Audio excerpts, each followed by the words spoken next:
Good morning बच्चों, स्वागत है आपका कार्यपत्रक 55 में। और आज के इस कार्यपत्रक में हम एक बहुत ही इंपॉर्टेंट टॉपिक पढ़ने वाले हैं जिसका नाम है गुरुत्वाकर्षण।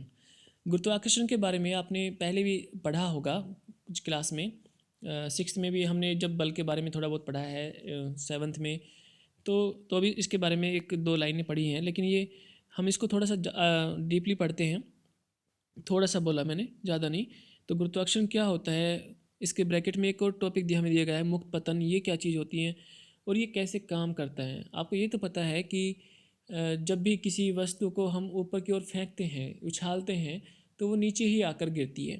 तो जिस बल से वो गिरती है उसी को गुरुत्वाकर्षण बल बोलते हैं। लेकिन ये कैसे बनता है, किस वस्तु पर कब लगता है, तो इसके बारे में ज्ञान ने जिज्ञासा से पूछा है। जिज्ञासा दीदी, पृथ्वी पर ऊपर की ओर फेंकी गई वस्तुएं नीचे की ओर किस प्रकार आती हैं। पृथ्वी से ऊपर की ओर फेंकी गई वस्तुएं नीचे की ओर किस प्रकार आती हैं, या क्यों आती है। तो जिज्ञासा ने बोला, ज्ञान, कोई भी वस्तु जो पृथ्वी की सतह से ऊपर की ओर फेंकी जाती है वह एक ऊंचाई तक जाकर पृथ्वी की ओर गिरने लगती है। अगर आप धीरे फेंकोगे तो कम ऊंचाई तक जाएगी, ज़्यादा दो जोर से फेंकोगे तो ज़्यादा ऊंचाई तक जाएगी। लेकिन एक ऊंचाई तक जाने के बाद आना कहाँ है, उसको नीचे ही आना है, क्योंकि इससे ज़्यादा दूर तक हम फेंक नहीं सकते। और ऐसा क्यों होता है? ऐसा इसलिए होता है क्योंकि जब कोई वस्तु केवल पृथ्वी के गुरुत्वाकर्षण के प्रभाव से गिरती है तो इस प्रकार के पतन को हम क्या बोलते हैं, मुक्त पतन बोलते हैं। देखो बच्चों, वस्तु को नीचे लाने के कई तरीके हो सकते हैं। हो सकता है कि उसमें बल अधिक ऊपर से भी लगा दिया गया हो, या फिर उसके में जो घर्षण बल लगता है हवा का, उसकी वजह से भी वो रुक गई हो। लेकिन हमने यहाँ पर क्या बोला कि अगर पृथ्वी के सिर्फ गुरुत्वाकर्षण बल के कारण कोई वस्तु नीचे आती है और गिरती है तो उस तरह के पतन को हम क्या बोलेंगे, मुक्त पतन बोलेंगे। तो मुक्त पतन के समय वस्तु की गति की दिशा तो समान रहती है, क्योंकि नीचे की तरफ ही आना है तो दिशा तो समान रहती है, परंतु उसके वेग में लगातार वृद्धि होती रहती है जिससे त्वरण उत्पन्न होता है। तो बच्चों, त्वरण आपको पता है कि जब वेग में परिवर्तन की दर को हम क्या बोलते हैं, त्वरण बोलते हैं। तो जो वस्तु अगर ऊपर से नीचे आ रही होती है तो धीरे धीरे उसका वेग बढ़ता जाता है। तो उसका वेग क्योंकि गुरुत्वाकर्षण के बल के कारण बढ़ा है, तो हमने उसको मुक्त पतन के दौरान इस प्रकार से अनुभव किया गया। त्वरण क्या कहलाता है, गुरुत्वीय त्वरण कहलाता है। क्योंकि ये त्वरण गुरुत्वाकर्षण बल के कारण उत्पन्न हुआ है, इसलिए हमने उसको गुरुत्वीय त्वरण बोला है। और गुरुत्वीय त्वरण को हमने किससे डिनोट किया है, यहाँ पर जी से डिनोट किया है। तो इसका जो मात्रक है बच्चों, इसका मात्रक हमारे पास में है, जी का मात्रक मीटर पर सेकंड स्क्वायर, मीटर पर सेकंड स्क्वायर। तो हम इसका ये मात्रक होता है, इसको हम दर्शाते हैं छोटे वाले जी से। बच्चों ध्यान रखना, छोटा जी और बड़े जी में थोड़ा सा फर्क होता है। जो बड़ा जी है वो एक गुरुत्वीय आकर्षण के जो नियम पढ़ा था हमने, सार्वत्रिक नियम, उसमें गुरुत्वीय स्थिरांक होता है। और ये जो छोटे वाला जी है ये त्वरण, यानी कि जो ए हम पहले पढ़ चुके थे, त्वरण जिसको ए से दर्शाते थे, वही है जी।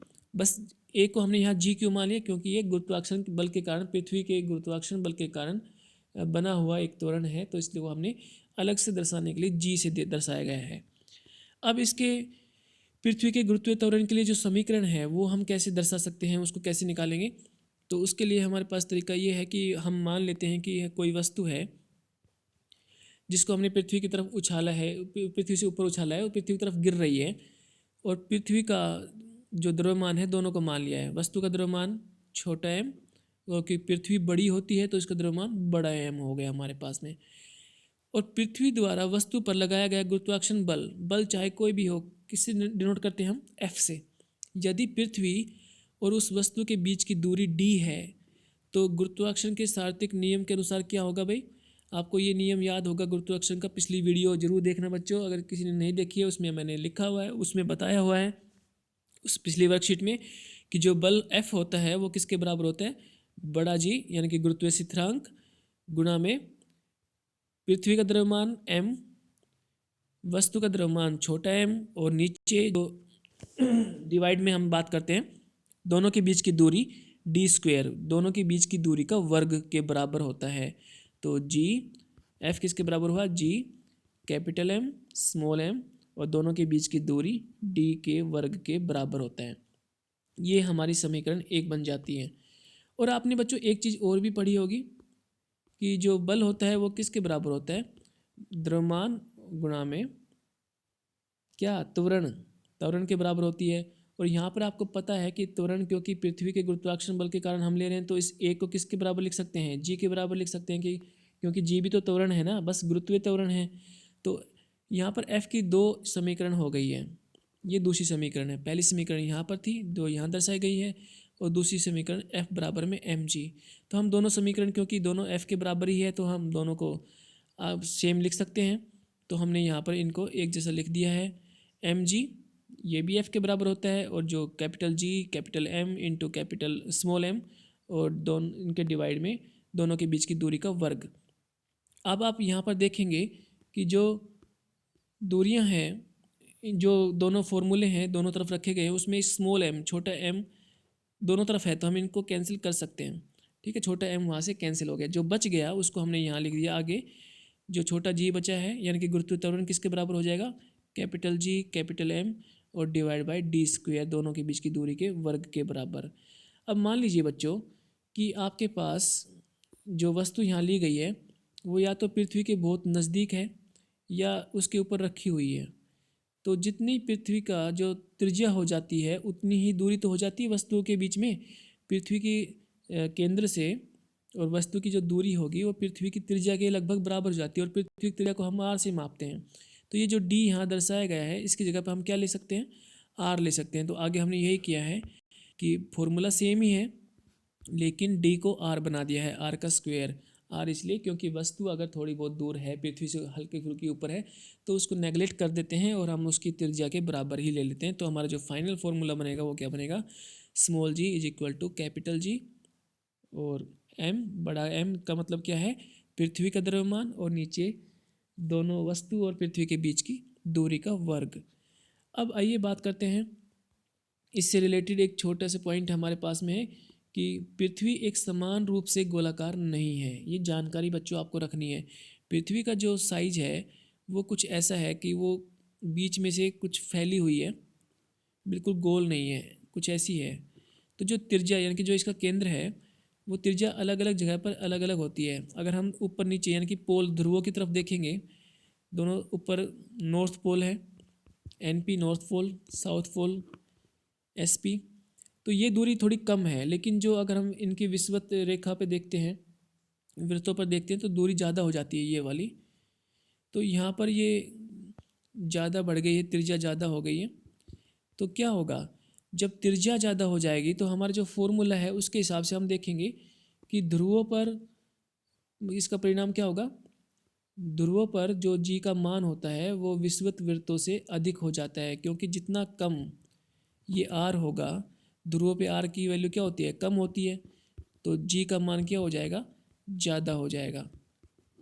और अगर आर की वैल्यू विषुवत रेखा पर क्योंकि आपको पता है ज़्यादा होती है, तो आर का जो जी का मान है वो क्या हो जाएगा, कम हो जाता है। तो ये क्वेश्चन बच्चों बहुत बार पूछा जाता है, इसको याद रखना ध्यान ध्यान से। इस पॉइंट को यहाँ से पूछा जाता है कि जो जी का मान होता है वो ध्रुवों पर कैसा होता है या विषुवत वृत्तों पर कैसा होता है, या जो जी का मान होता है वो ध्रुवों पर अधिक क्यों होता है विषुवत वृत्त की अपेक्षा। तो इसका आंसर आप इस चित्र से या इस फॉर्मूले के आधार पर दे सकते हैं।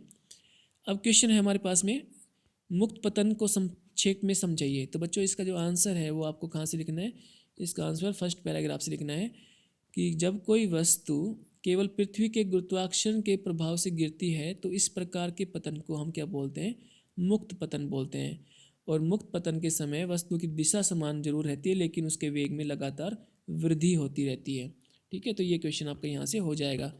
दूसरा क्वेश्चन हमारे पास में है, गुरुत्वीय त्वरण किसे कहते हैं, इसका मात्रक क्या है।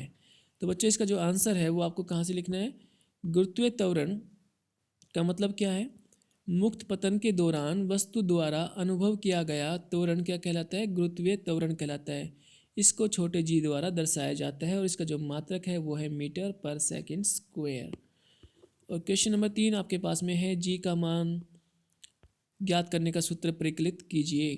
तो इसका जो सूत्र है बच्चों वो यहाँ से प्रकलित करना है आपको, पृथ्वी के गुरुत्वीय त्वरण के लिए समीकरण। तो आपको बताना है कि जब कोई दो वस्तु अगर हम मान एक वस्तु और एक पृथ्वी का जो द्रव्यमान होता है, अगर हम उनके बीच में जो बल लगता है उसको मापने की कोशिश करेंगे, तो जो सार्वत्रिक नियम है गुरुत्वाकर्षण का, उसके आधार पर एफ कि ये समीकरण लिख देनी है, एफ किसके बराबर होता है। फिर आपको ये वाले समीकरण में लिखनी है कि एफ किसके बराबर होता है। दोनों समीकरण को बराबर रख के उनमें से छोटे एम को कैंसिल कर देना है, और जो हमारे पास बचेगा इसमें से हमें सिर्फ डी की वैल्यू आर में जाकर चेंज करनी है।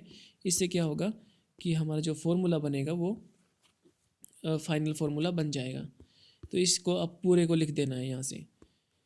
इसके बाद में पूछा गया है कि जी का मान पृथ्वी के विषुवत वृत्तों की अपेक्षा ध्रुव पर अधिक क्यों होता है। तो बच्चों ये बता देना कि जो ध्रुव होते हैं ना, वहाँ से त्रिज्या कम होती है, यानी कि आर की वैल्यू यहाँ पर जो दर्शाई गई है वो कम होती है। तो जितनी त्रिज्या कम होगी उतना ही जी का मान ज़्यादा होगा इस फॉर्मूले के आधार पर, ठीक है, इसलिए ज़्यादा होती है।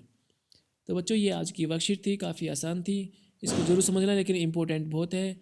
और कोरोना से बचने के लिए 2 गज या 6 फीट की शारीरिक दूरी का पालन जरूर करें। धन्यवाद।